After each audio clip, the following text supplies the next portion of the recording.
Today, a friend who is a personal trainer, he was telling me, Gus, I really want to be able to have more freedom with my business, and I also want to be able to travel more like you do, which I don't feel like I travel a lot, but right now I'm in Las Vegas. That thing that you see on my back, I believe it's called the Sphere, and it's pretty amazing, pretty impressive. Anyways, so he was asking that, and since he knows that I coach a lot of entrepreneurs, and particularly anything that has to do with digital business, passive income or semi-passive income, we start talking, and I want to talk with you about that today. So welcome back, awesome people, to another episode of the Diary of a Digital Entrepreneur, and today is worth saying also traveler, since I am in Las Vegas, and in this short trip, I can say that Las Vegas is impressive. It is a lot of excess, but it is impressive. We did a lot of stuff in one day, and everything is about experiencing and taking you to another level of experience, which is really cool. But anyways, let's go back to the topic of today, which is my friend, right? So both are related, because the reason why I'm in Las Vegas is because I have already created a business that is very digital, and that it allows me to travel around the world with freedom. If I don't travel more, it's because my kids are in school and my wife has a job in a university which she loves and whatnot, but I have the freedom. And the thing is that a digital business is not necessarily, it doesn't necessarily have to mean that you're going to be traveling every day of the year. Maybe you don't even like traveling, but you want a digital business so that you can have more freedom and be owner of your time. And it doesn't matter if you are selling something online. You can have a physical store, a brick and mortar store. As you might have heard me mention a few episodes ago, or some of my shorts, I have a burger restaurant with a friend and a few other partners. And my friend Neftali, he's the one that runs the restaurant, but he did not have experience in the food industry or anything like that. He had experience creating businesses that are automated, outsource, delegate, those things that we always obsess about, that I always tell you, automate, outsource, delegate. Because if you do that, if you create a system for that, then you'll have more freedom.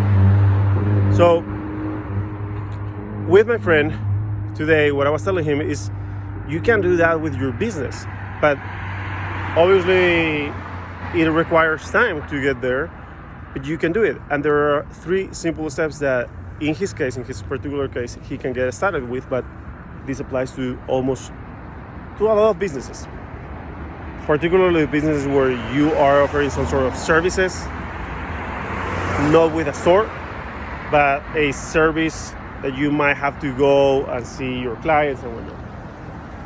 Anyways, by the way, that's the I forgot the name, but it's a pretty cool thing in the link in Las Vegas. Anyways, so to my friend, I in this particular case, he goes to train his clients, and he goes to their house or the gym where they work or whatever. So he needs to commute to meet every client, and it takes him 30 to 40 minutes to even an hour. He lives in Bogota. And most of the clients, they are wealthy, and they pay him in pesos colombianos. So the first thing that I said is, one more thing. And then he has clients in other countries that normally those clients pay him through the clients in Colombia, because the ones in other countries are normally referrals. Then they send the money to whoever referred them in Colombia, and then they give the money to the personal trainer. So the first thing I say is, it's something so simple. The first thing is you need to create a PayPal account or a Wise account and start getting used to charge through those online banks. Then the second thing is start asking your clients in Colombia, the ones that you train personally, physically, start asking them to pay in dollars. Why? Because it's not unusual for someone in Colombia to pay in dollars, and for someone that has a good economic situation in Colombia, most of them are going to be able to say, yes, I'll pay you in dollars, no problem. If he gets paid in dollars, then it'll be easier for him to travel, and he'll have more stability, because he's the way he gets paid is more stable than if he's with pesos. Particularly if he's traveling, this is good. He really wants to travel more. And then in third place, something very important, which is to start transitioning some of those clients, the ones that he trains in person, start transitioning them to online. This part is the most difficult one, but there are ways. You can start with offering one day. If you're training someone 3, 4, 5 days per week, convince them to try one day a week to do it through video.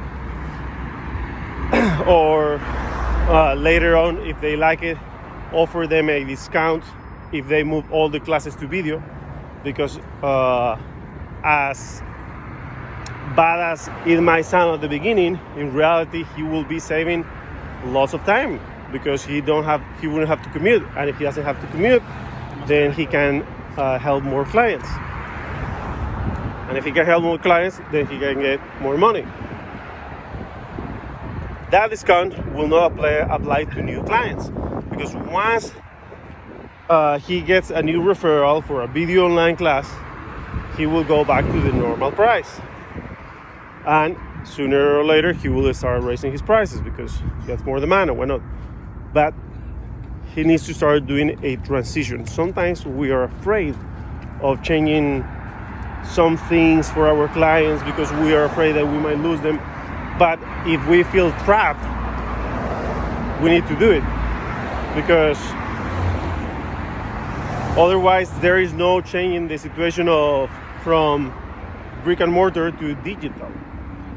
Anyways, I know that this is a very simplistic approach, but logically in an 8-minute, 9-minute episode, we cannot explain everything that has to be done for every single industry. But for his particular situation, those three simple steps will make a huge difference. And what I want to convey to you is that often the change to go digital is a lot simpler than it looks or that it feels. So take those steps, whatever steps you need in your case, create a system, figure out what is the system that applies to you, and then you can start moving to the digital world. And with that, my friend, I'm going to say goodbye for today. Thank you for listening or watching. And you know what to do. If you're watching on YouTube, like, subscribe, hit that bell, leave a comment. And if you are listening to the podcast, then leave a review. And either way, share it. Bye-bye.